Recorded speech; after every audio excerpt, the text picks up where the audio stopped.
What is going on, Jet fans? Matt O'Leary back with another video. In today's video, I want to talk about Robert Saleh's comments on Jets rookie Qwan'Tez Stiggers. He has a lot of high praise for Qwan'Tez Stiggers and some high hopes.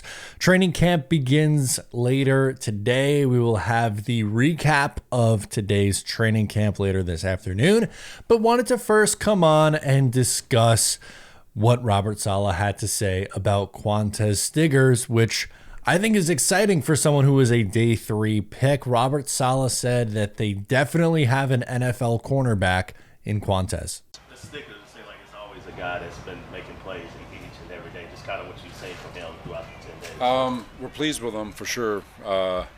Definitely got an NFL corner, and now we're trying to figure out whether or not he's a starting NFL corner. And I think he's just got great patience at the line of scrimmage. He's very smart, not smart, book smart, but just so instinctive, ahead of his years with regards to route recognition and understanding concepts. But he's another one that we're all looking forward to seeing against other opponents because we think he's got a chance to be pretty damn good. Now, Qwan'Tez Stiggers is just 22 years old. He played in the fan-controlled league in 2022, and then in 2023, he was on the Toronto Argonauts in the CFL and was listed as the most outstanding defensive rookie that year. So he's someone who came into the league in the CFL and popped right away. He came in and played really good football right out of the gate, which again is very exciting to see.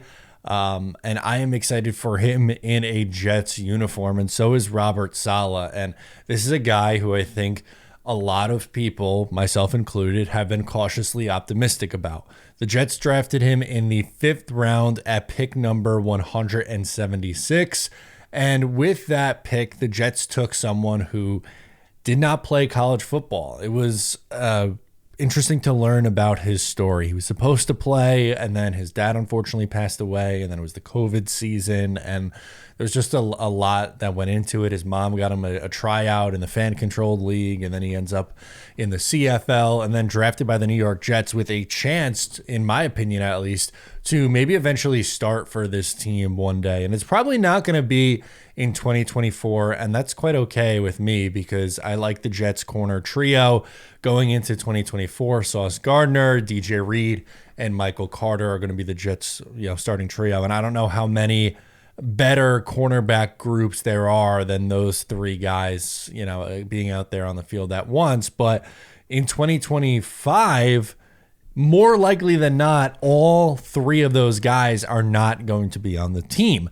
Sauce Gardner will be here, of course. He's going into his 3rd season and is eventually going to be due a massive, massive payday. And then the Jets have a very tough decision to make with DJ Reid and Michael Carter. So both guys are heading into the final year of their contract. DJ Reid, one of the better Joe Douglas free agent signings.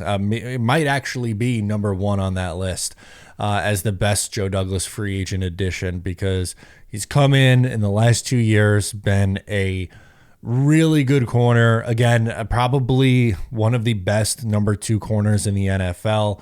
I think you can make the case he's a top 15 or top 20 corner overall. And just, again, a really good player and is going to probably be some team's number 1 cornerback next year or get paid like one. And then you have Michael Carter, who has really developed into one of the better slot corners in football, in my opinion. I think he's done a really nice job of, developing as a day 3 pick in 2021, started as a rookie and gotten better year over year.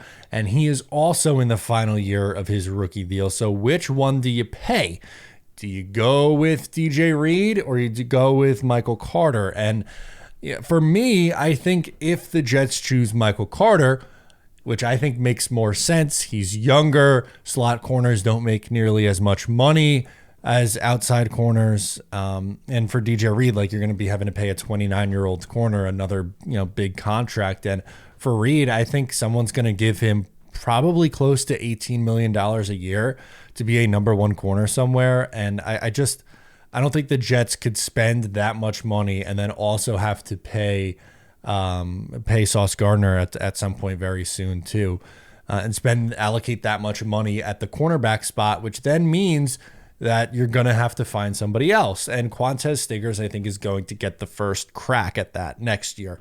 Now, that doesn't mean that the Jets can't just, sign someone else in free agency that's maybe a little bit cheaper.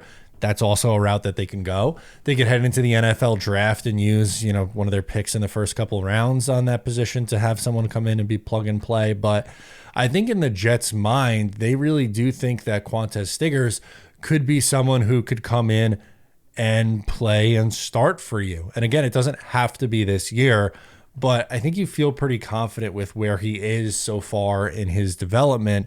And if he did have to come in and play in a pinch, I think he would do okay. And for me too, something that I'm looking forward to in the summer is what he looks like in the combined practices, and is he a preseason standout?